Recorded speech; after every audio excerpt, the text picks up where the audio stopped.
आज की क्लास में आप सभी का बहुत बहुत स्वागत है।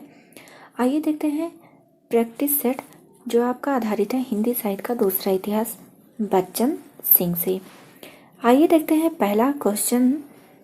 आपका पहला क्वेश्चन है, विद्यापति की रचनाओं में एक खुलापन है, साहस है, सौंदर्य भोग की है, अर्थात विद्यापति ने सौंदर्य का उपभोग भी किया है, रूप दर्शन की अतृप्त प्यास है। यह कथन किसका है आप सबको बताना है। इसमें राइट आंसर क्या होगा?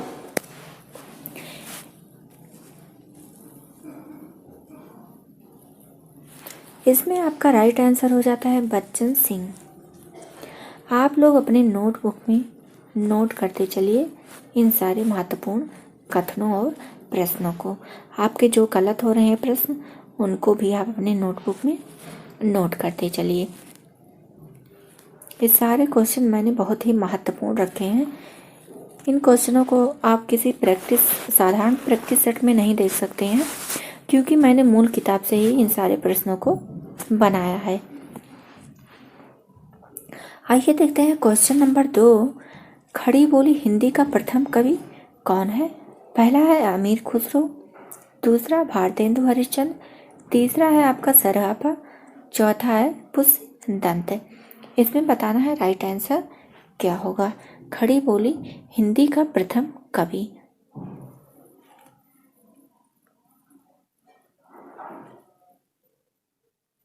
यहाँ आपका राइट आंसर हो जाता है अमीर खुसरो। पहला ऑप्शन सही हो जाता है। अमीर खुसरो जो हैं खड़ी बोली हिंदी के प्रथम कवि हैं। आइए देखते हैं आपका क्वेश्चन नंबर 3 है, अमीर खुसरो के गुरु का नाम क्या है? बताना है। पहला है रामानंद, दूसरा है निजामुद्दीन औलिया, तीसरा है आपका शेख चिश्ती, चौथा है इनमें से कोई नहीं। आपको बताना है इसमें राइट आंसर क्या होगा।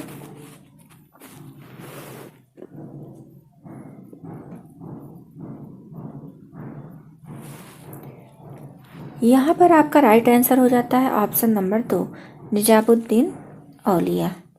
इनके गुरु थे अमीर खुसरो के। आइए देखते हैं खुसरो का क्वेश्चन नंबर 4। खुसरो का जन्म स्थान है कहाँ है? बताना है। अहमदाबाद में है, दूसरा है इलाहाबाद में है, तीसरा है बदायूं और चौथा है एटा जिले का पटियाली नामक कस्बा में है। इनका जन्म स्थान कहाँ है? बताना है आप सबको राइट आंसर। यह वीडियो आप लोग अपने सभी साथी मित्रों को शेयर कर दीजिए और अपना सभी आंसर इस कमेंट बॉक्स में ज़रूर लिखिए। लिखने से क्या होता है, याद रहता है।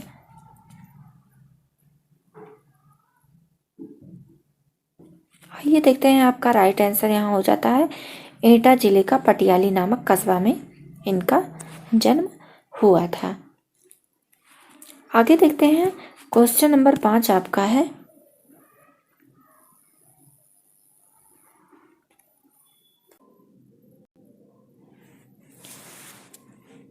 आइए देखते हैं क्वेश्चन नंबर 5 है, चंदायन का रचना काल बताना है। इसमें समय क्या है चंदायन का?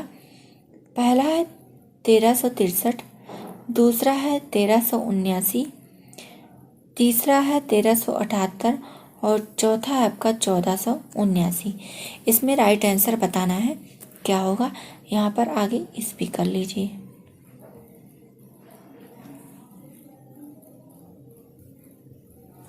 यहाँ आपका राइट आंसर हो जाता है 1379। 1379 में चंदायन का रचनाकाल माना गया है।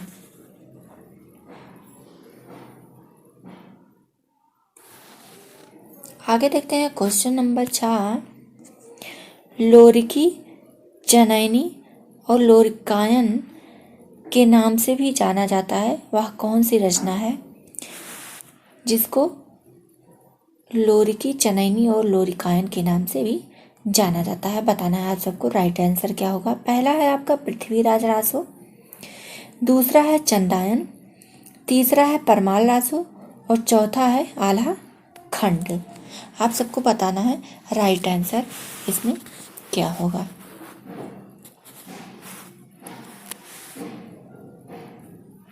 यहाँ आपका राइट आंसर हो जाता है चंदायन। चंदायन को लोरिकी, चनैनी और लोरिकान के नाम से भी कुछ विद्वानों ने इसको संबोधित किया है। आगे देखते हैं आपका क्वेश्चन नंबर 7। क्वेश्चन नंबर 7 में है चंदायन किसकी रचना है, बताना है। पहला है आपका मौलाना दाऊद, दूसरा है जगनिक, तीसरा है पुष्यदंत, चौथा है विद्यापति। इसमें से आपको बताना है राइट आंसर क्या होगा।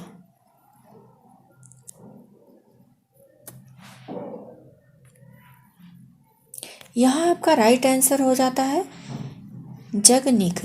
चंदायन जो है आपका, माफ कीजिएगा, मौलाना दाऊद होगा, ये गलत हो गया। का पहला ऑप्शन सही है यहाँ, मौलाना दाऊद।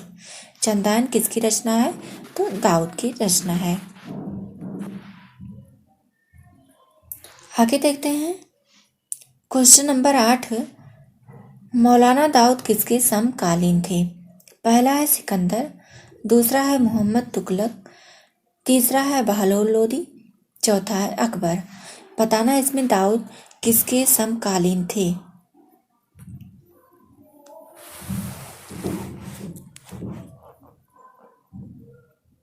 यहाँ आपका राइट आंसर हो जाता है मौलाना दाऊद जो थे ये मोहम्मद तुगलक के समकालीन के थे। यहाँ आपका राइट आंसर हो जाता है मौलाना दाऊद, इनका जन्म स्थान है रायबरेली का दलमऊ क्षेत्र। आगे देखते हैं क्वेश्चन नंबर 10 है मुत्तक बुत्वारिक के रचनाकार कौन है। पहला है अल-बदायूनी, दूसरा है अमीर खुसरो, तीसरा है, फिर से अमीर खुसरो को हो गया है, इसको काट दीजिए, चौथा है जगनिक, तीसरा है आपका जगनिक और चौथा हो गया है अमीर। आपको बताना है राइट आंसर क्या होगा। मुत्तक बुत्वारिक के रचनाकार, ये इम्पॉर्टेंट रचना है, आप लोग याद कर लीजिए या अपने नोटबुक में नोट कर लीजिए। आइए देखते हैं इसका राइट आंसर हो जाता है आपका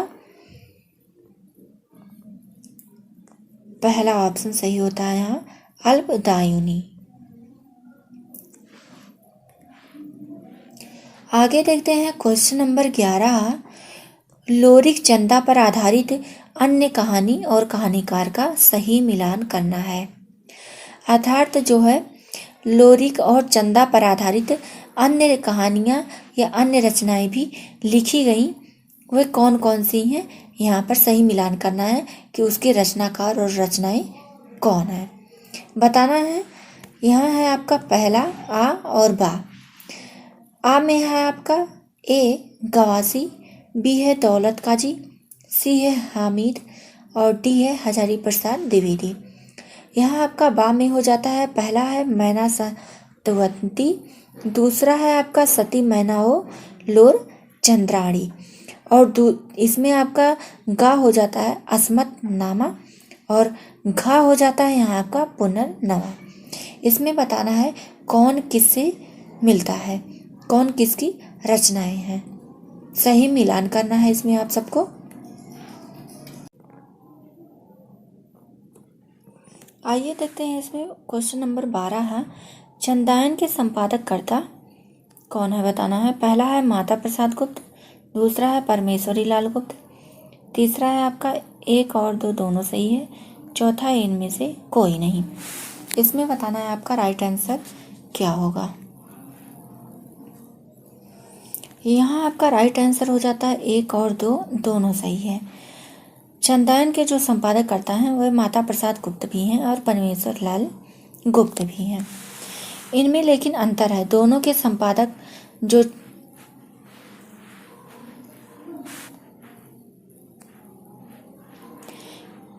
इनके जो संपादक करता हैं दोनों के संपादन कार्य में अंतर है। दोनों की कहानियाँ अलग अलग देखने को मिल जाती हैं। आगे देखते हैं क्वेश्चन नंबर 13।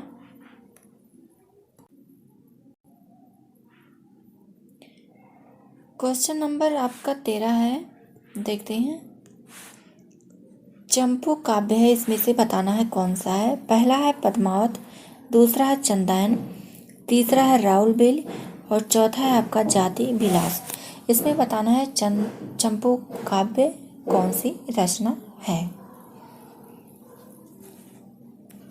इसमें आपका राइट आंसर हो जाता है राउल बेल। यह एक चंपू काव्य है। चंपू काव्य किसे कहते हैं आप लोग कमेंट बॉक्स में ज़रूर बताइएगा, किसको किसको पता है।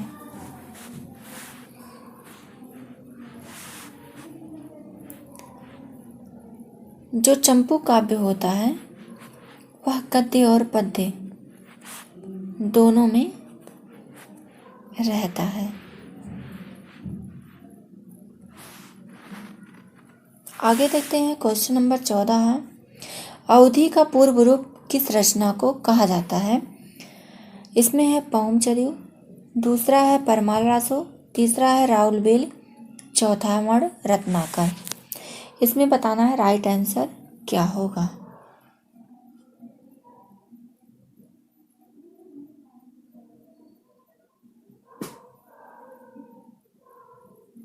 यहाँ आपका राइट आंसर हो जाता है राउल बेल। यह जो है अवधि का पूर्व रूप माना गया है इसको। क्वेश्चन नंबर 15 देखते हैं।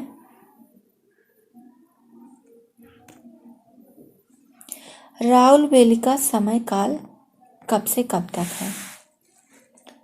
पहला है 7वीं से 8वीं शताब्दी, दूसरा है 8वीं से 9वीं शताब्दी, तीसरा है 9वीं शताब्दी से 10वीं शताब्दी और चौथा है 10वीं से 11वीं शताब्दी। इसमें आपको बताना है राइट आंसर क्या होगा।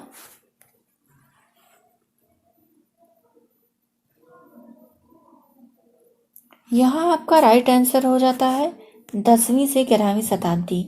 राउल बेल रचना का जो समय काल है वह 10वीं से 11वीं शताब्दी तक माना गया है। आज की क्लास बस यहीं तक। टोटल मैंने 15 क्वेश्चन लिए थे। आज का प्रश्न आप सबको कैसा लगा कमेंट करके ज़रूर बताइएगा। प्रश्न का लेवल भी बताइएगा, क्योंकि मैंने हिंदी साहित्य का दूसरा इतिहास से सारे क्वेश्चनों को उठाया है और जो आसान क्वेश्चन है उनको भी शामिल किया है और जो कठिन है परीक्षा की दृष्टि से उनको भी मैंने यहाँ पर शामिल किया है। जिसके पास हिंदी साहित्य का दूसरा इतिहास नहीं है तो उन सारे क्वेश्चनों को आप नोट करते हुए चलिए इस प्रैक्टिस सेट से, ताकि आपका एक नोट तैयार होता चले। और यह जो हिंदी साहित्य का दूसरा इतिहास है वो परीक्षा की दृष्टि से बहुत ही महत्वपूर्ण यह जो है बुक है आपका। तो अगर जिसके जिसके पास नहीं है वो इससे अपना नोटबुक अपना तैयार करते चले। धीरे धीरे आप रिवीजन भी करते चलिए, क्योंकि परीक्षा जो है नज़दीक ही है।